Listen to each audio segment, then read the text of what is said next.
बिस्मिल्लाहिर्रहमानिर्रहीम। बोलते कालम के साथ मैं आमिर रज़ा खान। और वेनेजुएला के बाद भारत, यानी अब भारत की बारी आने वाली है और इसका तज़किरा कर दिया डोनाल्ड ट्रंप ने जब वो फ्लोरिडा से अपने एयरफोर्स वन, उनके जहाज़ का नाम है, उसमें फ़्लाई कर रहे थे। तो उन्होंने अपने साथ चंद सहाफ़ियों को भी मौजूद रखा हुआ था जो रिकॉर्डिंग भी कर रहे थे और सवालात भी कर रहे थे। इन सवालात में बहुत सारे अहम नुकात थे जिनमें उन्होंने वेनेजुएला के बारे में भी बताया, इससे अगले ऑपरेशन के बारे में भी जिक्र किया जिसमें कोलंबिया का ऑपरेशन शामिल है, क्यूबा का ऑपरेशन शामिल है और भारत के ख़िलाफ़ ऑपरेशन शामिल है।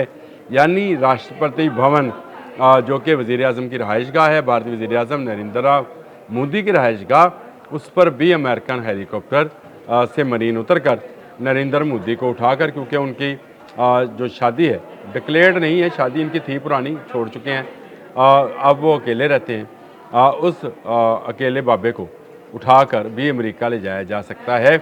उसका इशारा इस गुफ्तगू में मौजूद है।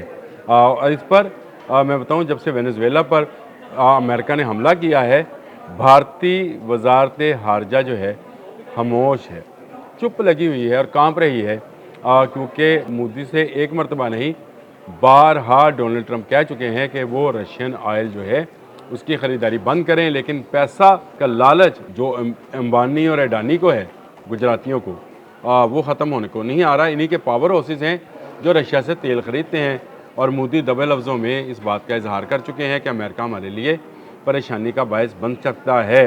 जो एग्जैक्ट बात की इस इंटरव्यू के अंदर जो जहाज़ में डोनाल्ड ट्रंप दे रहे थे, उन्होंने कहा कि मोदी न्यू आई वज़ंट हैपन, मैं खुश नहीं हूँ रशियन तेल ख़रीदने पर। यानी वो इशारा है जिस तरह से निकोलस मदोरो को उठाया और ये बात कही कि हम खुश नहीं हैं, जो मनशियात का कारोबार होता है, देखें बड़ी ताकतों को, बड़ी कुव्वतों को बहाना चाहिए होता है, लेकिन भारतीय मीडिया इस बात को इस बात से जोड़ा है कि शायद भारत पर आने वाले दिनों में मज़ीद टैरिफ लागू होगा।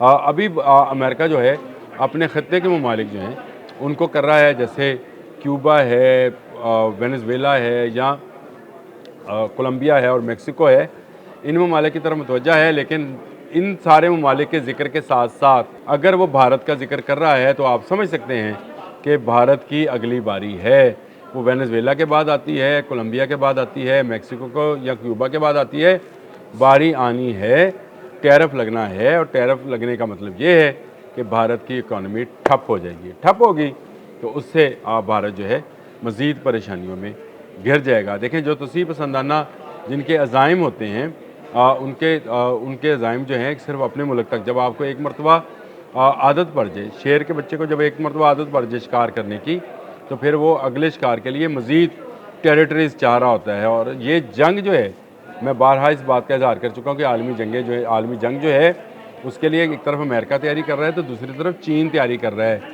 चीन की सरहद के साथ भारत शामिल है, जिसके बारे में बार बार डोनाल्ड ट्रंप इस बात का इशारा दे रहे हैं कि वो इससे नाखुश हैं, मोदी की पॉलिसी से नाखुश हैं। अब वहाँ पर रजीम चेंज कराई जाती है, यहाँ राष्ट्रपति भवन में डायरेक्ट जो है दाखिल हुआ जाता है, इसका फ़ैसला जो है वो ट्रंप सरकार ने करना है। और ये जो मोदी साहब नारा लगाया करते थे, अब की बार ट्रंप सरकार, बड़े खुश थे जब ट्रंप से मुलाकात करके आए थे, और उसके बाद से उनका मुश्किल वक्त शुरू हो चुका, क्योंकि जंग मई में पाकिस्तान ने दब के कुट लगाई और कुट लगाने के बाद दुनिया को दिखा दिया कि ये किस काबिल हैं, इनके जहाज़, इनके मिसाइल सिस्टम्स और इनकी बाकी चीज़ें जो हैं किसी काबिल नहीं हैं, ये नहीं चल सकती हैं। रशिया से बार बार तेल ख़रीद रहे हैं। और याद रखिए, सिर्फ 2 माह 3 माह पहले मैंने एक व्लॉग किया था जिसमें मैंने डोनाल्ड ट्रंप का वो बयान शामिल किया था जिसमें उसने कहा था कि वो वक्त करीब है जब पाकिस्तान से इंडिया तेल खरीदेगा। बहुत सारी दुनिया ने खबर डाली कि पाकिस्तान में तेल नहीं निकलता, पाकिस्तान से कैसे खरीदेगा। तो वो ये दुनिया भर में तेल की तजारत है, उसका कंट्रोल अगर अमेरिका हासिल करेगा तो भारत को मजबूरन जो है वो पाकिस्तान के रास्ते ही तेल मिलेगा। रशियन ऑयल जो कि सस्ते में मिलता था और बार्टर सिस्टम से मिलता था, बहुत सारी चीज़ें जो थी भारत की रशिया लेता था और उसके बदले में तेल देता था, वो बंद होने जा रही है। और ये बंद होने का मकसद जो है भारत की बत्ती गुल, यानी भारत की वो जो मसनूई तरक्की दिखाई जा रही है वो ख़त्म हो जाएगी। वो सारी सस्ते तेल की वजह से थी कि दुनिया महंगा तेल लेती थी, भारत सस्ता तेल लेता था, इसलिए वहाँ पर बिजली भी सस्ती थी। ये जो लोग खप डालते थे ना कि भारत में बिजली सस्ती क्यों है, तो इसलिए है कि भारत चोरी छुपे ईरान और रशिया से तेल खरीदा रहा था, जिसकी ख़रीदारी पर अब पाबंदी आयद होने जा रही है और भारत जो है उसको मज़ीद टैरिफ का सामना करना पड़ेगा, यानी इसकी बरामदात ख़त्म की जाएंगी। 104 अशिया हैं जिन पर वैसे ही पाबंदी लगा दी अमेरिका ने, ये कहकर कि ये सेहत के लिए मुज़र हैं, यानी इनमें जो अज्जा शामिल किए जाते हैं वो आलमी मेयार के नहीं हैं और इससे अमेरिकन की सेहत ख़राब हो सकती है।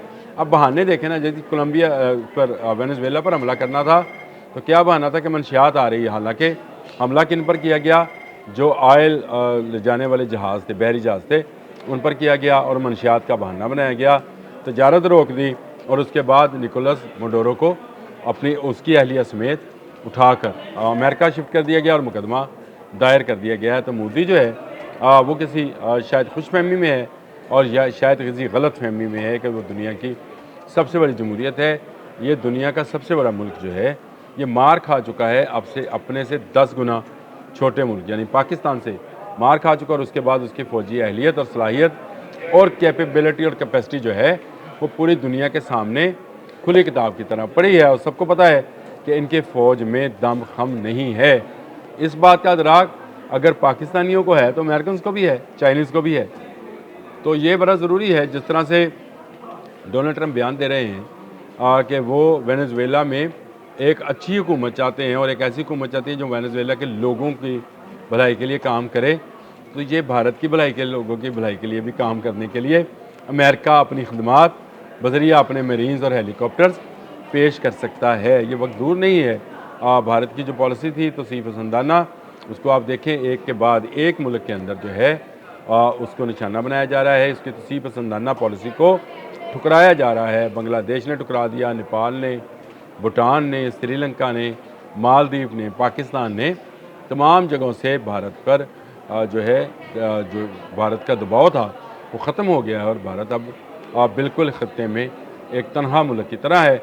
और यहाँ से अगर किसी को उठाकर ले जाया जाता है तो बाकी मुल्क जो हैं शुक्र ही अदा करेंगे कि भारतीय मोदी जो है जो हर मुल्क के अंदर अपनी नाक घुसेड़ रहा था बशमूल चीन, यहाँ से चला गया है। लेकिन बड़ा ख़तरा जो है मुझे ये लगता है कि जनूबी अमेरिका के इस मुल्क वेनेजुएला के बाद नंबर शायद जनूबी अमेरिका के ही कुछ ममालिक का होगा। लेकिन इसमें जो भारत का जिक्र आया है और वो भी जहाज़ में खड़े खड़े जो डोनाल्ड ट्रंप इंटरव्यू दे रहे हैं उसका जो जिक्र आया है, तो इस जिक्र के पीछे वो फ़िक्र शामिल है जो भारत को सबक सिखाना चाहती है। और आने वाले दिनों में कोई ज़रूरत नहीं पाकिस्तान को इसको सबक सिखाने की। इसको सबक सिखाने के लिए एक तरफ से अमेरिका और दूसरी तरफ से चीन, यानी दुनिया की दो बड़ी कुव्वतें जो हैं वही काफ़ी हैं। और मैदान जंग कौन सा होगा, चीन का और अमेरिका का, भारत, ये मुझे फोरसीन कर रहा हूँ, लेकिन वेनेजुएला के बाद भारत का नंबर आया लगता है। अब तक के लिए इतना ही। अल्लाह हाफ़िज़।